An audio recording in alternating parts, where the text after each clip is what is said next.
80 years ago, a baseball player, Ted Williams, scored a .406 batting average. That for us UK viewers means he hit over 40% in a season.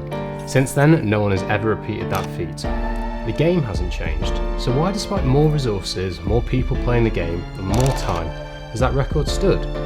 Well, let's try why hasn't Messi won a World Cup? Maybe that's too big a debate for this video.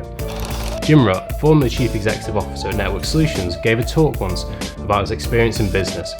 He mentioned that he played a lot of poker when he was young, became pretty good at it, and he made some money. Rutt assumed that the best way to ensure continued success was to improve his skill, so he worked diligently at honing his game by learning the probabilities for each hand and studying each other's players for their strengths about their overall position. At that point, his uncle pulled him aside and said, "Jim, I wouldn't spend your time getting any better. I'd spend your time finding weak games." Hi there, my name's George Egan. I'm a chartered financial planner. So, if you haven't thought this already, what does this have to do with investing? Well, to be successful in any game, it's important to understand that there are two elements to skill. The first is absolute skill. With investing, let's say part of this is understanding in great depth financial analysis and having great research. The next is relative skill. Basically, this is the level of competition for the game that you're playing. Your absolute skill might be excellent. The problem is that your success in the game is going to be determined by the relative skill of your competitors. In many competitive realms, including investing, the skills of the participants have improved on an absolute basis, but have shrunk on a relative basis. Today's investor has vastly more resources and training than their predecessor. The problem is that investors, generally speaking, have got much better, which means that the difference between the skill of the best and the average isn't as wide as it used to be. This brings us on to probably one of the most controversial views in the world of financial theory: the theory of market efficiency. The concept of a generally efficient market could kind of be broken down to three main paths. Either that market prices are rational and prices reflect this, what's called the arbitrage theory, where the market is highly competitive. So when there are mispricings, these are capitalized on by traders, which in turn brings the price into equilibrium. So any security's value reflects the available information. Or maybe just the wisdom of crowds. This is where there are independent participants who, when they aren't herding, the collective information can be very accurate.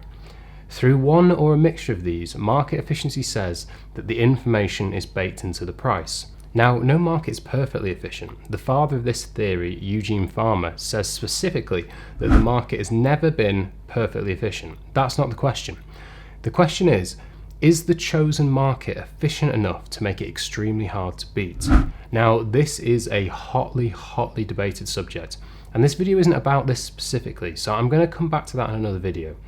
But going back to the baseball example at the start, that's from Stephen Jay Gould at Harvard University. Gould concluded that the skill of modern players is better than ever, but the spread of the skill has narrowed. So have a look at this, which is a graph on large cap companies in the US, and the standard deviation of excess returns is reducing over time. Now, don't get lost in that. It just means that the suggestion that this is the opportunity for outperformance in those markets is narrowing fast.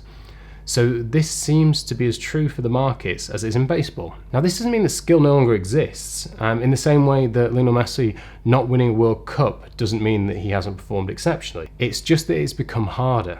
So why is this relevant to you? Well, I think it's important to say that if you are sat there with a spreadsheet doing your own valuations, all I will say is that humility is the antidote for overconfidence, and overconfidence can be very expensive with investing. There is a great example from Lars Kroger's book, Investing Demystified, where he tries to contextualize what you're up against. So let's imagine that you're researching a stock, and instead of just thinking about some faceless, financial industry, let's talk about the story of Sue, which I think is important to bear in mind when you're thinking about this.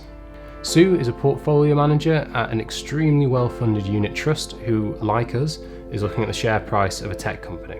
Sue has easy access to all research, including in-depth reports from major banks like Goldman Sachs and Morgan Stanley, who have followed this company since its infancy. The analysts know everything about the company, from the code they write to the marketing, including some things they probably shouldn't know as well. Some of Sue's team went to Harvard with some of the executives at this company and have access to market information at an institutional level speed.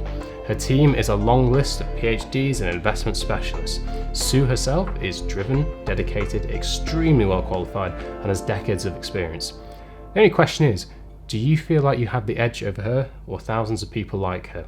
This is the consensus. So I hope that's given some food for thought. This does open up a really interesting discussion. If you do want to outperform, then it can be more a question of whether you have relative skill or absolute skill. Basically, it means it may be more important to worry about which game you're playing than how good you are. And with that, this has been Principles Personal Finance. I hope you enjoyed that. I'm also doing a mailing list if you like topics like this on personal finance, if you'd like to sign up. I hope you enjoyed watching. See you next week.